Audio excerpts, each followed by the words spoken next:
Hello old age and welcome to part 2 of my Limp Bizkit discography review. If you have not seen part 1, click the door for Dora. Takes you to magical places. But if you have seen part 1, welcome to part 2. In this part I will be discussing a lot more albums. I'll be discussing Chocolate Starfish and Hot Dog Flavored Water, their remix album, New Old Songs, their album, Results May Vary, their EP, The Unquestionable Truth, part 1, and their latest album, Gold Cobra. Now, why don't we go ahead and get this shit started, huh? And their next album, or the first album in the 2000s really, was called Chocolate Starfish and Hot Dog Flavored Water, which was released back in the year 2000.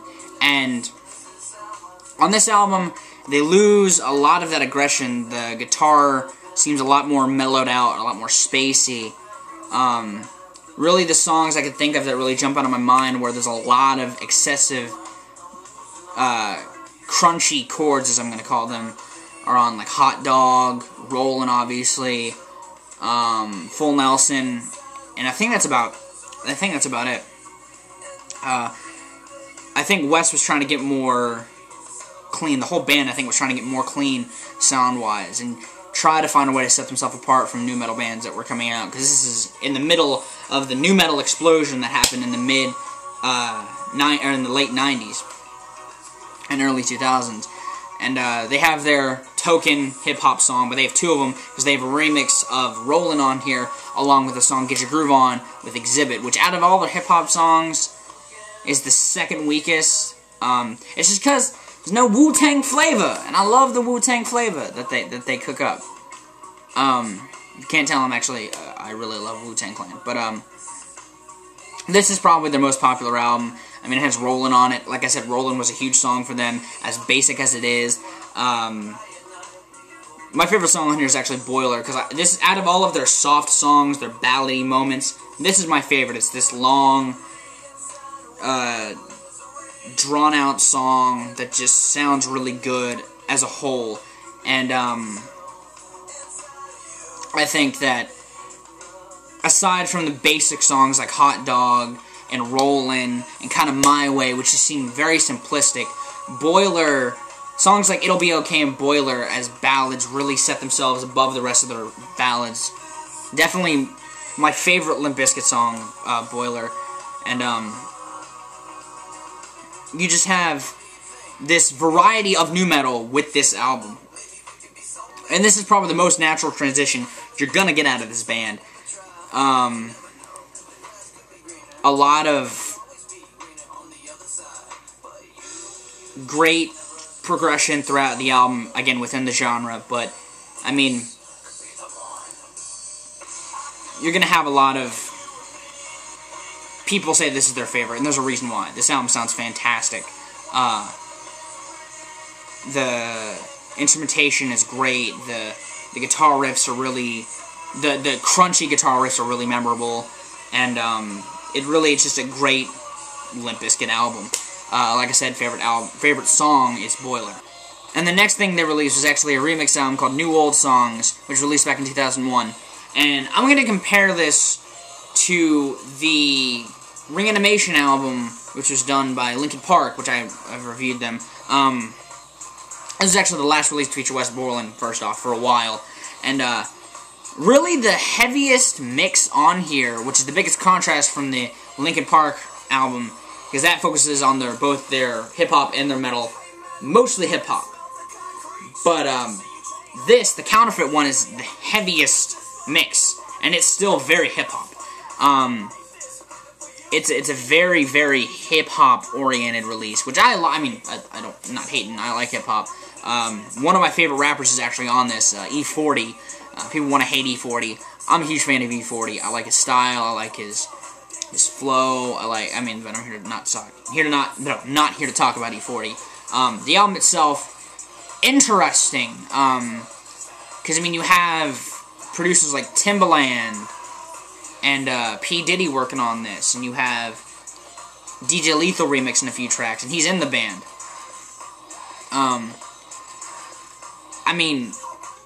I think that it's weird to hear this, because I've been a Limp Bizkit fan for a long time, and I only recently got into this album, and actually I couldn't find this album anywhere to buy, but I found all the tracks on YouTube. If you would actually like to hear the album yourself, it's linked in the under thingy. I've made a playlist and everything. But,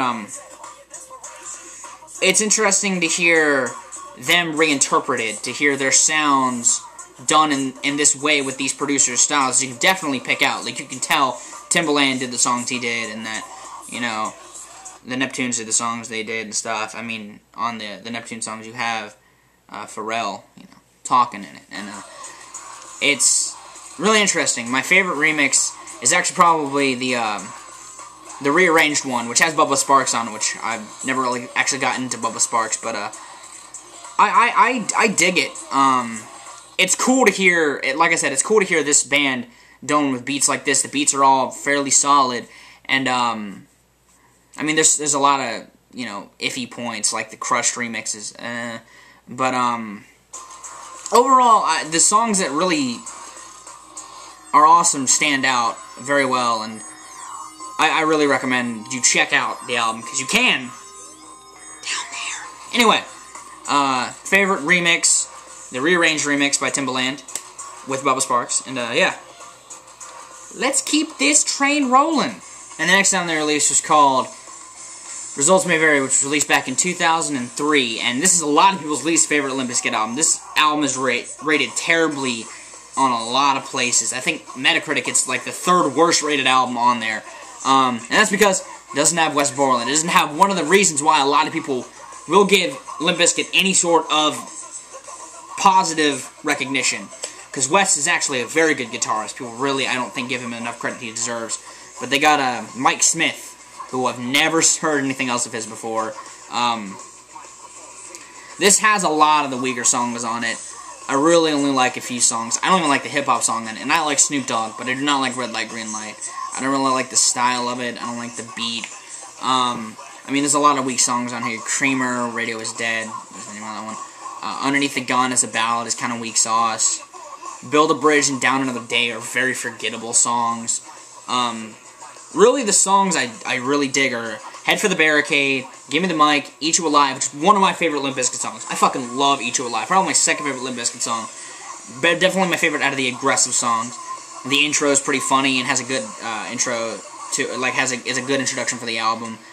But aside from that, those are really the only songs I really dig off of this album. I hate the Who cover. The Who cover sucks. They should never touch bands like the Who, because they do a shitty job. It's just a weird album. Like, it just sounds...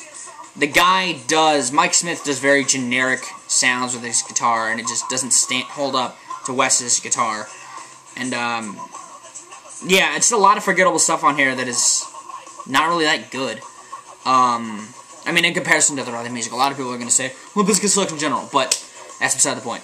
I don't have a lot to say. The best moments on this album are John, Sam, and DJ Lethal. That's about it. Yeah. And this breakdown right here, under Give Me the Mic. I dig that. But, favorite song, Eat You Alive, yeah. Let's get going to the good stuff. And the next thing they released was an EP called The Unquestionable Truth Part 1, which was released back in 2005, and this has the return of Wes Borland. Now, I know what you're thinking, he was not gone not that long ago, but there was a long period of time between him being out of the band and him being back in the band, and he's left the band since, and now he's back, and there's a huge dispute, or, like, huge rivalry, there used to be, I don't know if they're good now, between Fred and Wes, so, yeah. Short EP, 7 songs, technically 6, because one of them is an interlude, but, really, it's an interesting sound, coming from this album. First off, John's not on drums. I don't remember who they got on drums for this album. It'll be on the screen. But, it's interesting to hear this style come from Limp Bizkit, because it's not... It's a departure from Chocolate Starfish, definitely. It's more like what would happen if Results May Vary was written with Wes Borland on guitar. A lot of great sounds. Another one of my favorite Limp Bizkit songs, The Propaganda. That opening is killer. That riff kicks ass.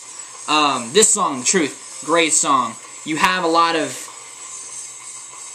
darker moments musically with like the Priest and on Moments of the Surrender, and you have this darker vibe coming from this band. I mean, Fred even sounds deeper and different delivery-wise. I really dig this. Not a lot of people dig this album. I fucking think it's awesome. I think that the band had something here, but I know why they didn't go back to it, because it wasn't very regarded by their fans. But I think it'd be cool to hear them journey back into this with like a part 2. I think that it would be cool to hear this dark vibe of Limp Bizkit. I would really dig this a lot. I think it would highlight Wes a lot in a different way. And yeah, I think this album kicks ass in a lot of ways. I mean, I don't really have much to say, as I haven't really had a lot to say, because again, this band isn't really that deep of a band. The lyrics are very ambiguous. I've never really... They just seem very... too hard trying to be political or, you know, against certain things that they don't normally talk about. Like religion and stuff like that. So it seems like they're trying too hard to emulate that style lyrically. But other than that, I mean, I really actually recommend this EP. Again, my favorite song is The Propaganda. Yes. And the next album they released, which came out this year, was called Gold Cobra. I highlighted it. I talked about it in the Metallica review, saying this is going to be my next review. I've had a lot of time to listen to this album, and holy shit. A lot of people, I guess, a lot of the reviewers I watch haven't really been giving this album much of a review, and I understand why, because of the Limp Bizkit. And, I mean, it's back to that Chocolate Starfish sound, just a little bit different. The guitar sounds a lot more highlighted, like on songs like Why Try and Walking Away, and even in Shotgun. There are solos in some of these songs, and the guitar just seems more technical and highlighted a lot more. And that's probably just to go, hey, Wes is back and it's promoted, because Questionable Truth didn't really get that much buzz from what I hear. But I mean, Fred sounds good because he's not yeah a lot of the time. He's like yeah, so that totally made sense, right? But you have typical lyrics by Limp Bizkit. I haven't talked about the lyrics much because there's not much to talk about. Limp Bizkit just likes to rap, or Fred just likes to write about typical shit. But you have a weed song, which I don't think they've ever written a weed song per se, with Shotgun, which is a weird title for a weed song. But I feel with Fred's writing, he's just trying to rhyme words a lot of the time. And this actually has my favorite Woo Bizkit song in a bonus track. It's called Combat Jazz and has Raekwon, and I'm fucking pissed it's not on this album. To hear it, you have to go to YouTube, because it's a Japan-only exclusive. What the fuck? The bonus tracks for this album kind of are meh. The one with Paul Wall is weird, because he's Paul Wall. I'm not a Paul Wall fan, but I love Raekwon. And that song kicks ass. If that were on the album, that'd be my favorite, but it's not. It's Why Try. First time I heard that song, I could probably tell, I could have told you that was going to be my favorite until I heard Combat Jazz, but that song fucking kicks ass. I mean, for a Limp Bizkit song, it really, really kicks ass.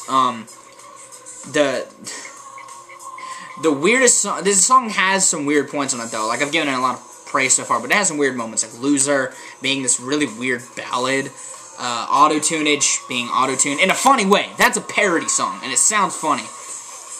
But the funniest song in here, and it's ironically funny, is Douchebag, with the poetic lyrics in the chorus. Douchebag, I'ma fuck you up. Fuck you, fuck you, fuck you up. Very typical lyrics for Limp Bizkit, but it's fun. It's a fun band. I listen to Limp Bizkit to have a good time. You know, I like to just bounce to Limp Bizkit, have a good time. There's not much you can analyze with this band and get too serious without saying it's absolutely just doesn't hold up to a lot of bands within the genre. I like the band for that reason. I like to have a good time to Limp Bizkit. But that was Limp Bizkit. This is one of the various skits that you can hear throughout the career at the end of the song 90 to 10. But I hope you enjoyed this. I know it wasn't much, but there wasn't a lot that I really wanted to talk about this band, and the fact that I like it for these reasons, or that this is weird for these reasons.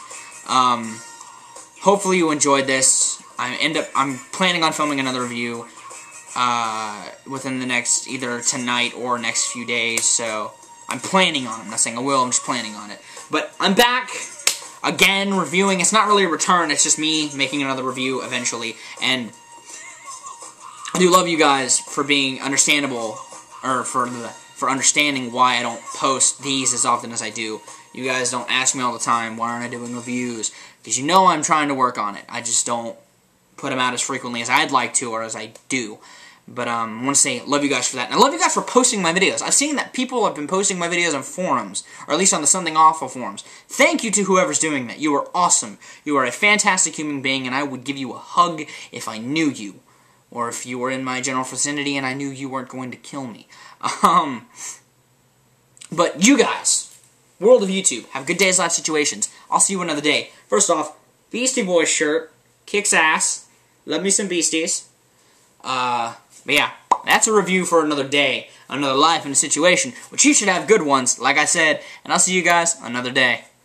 It's a weird outro.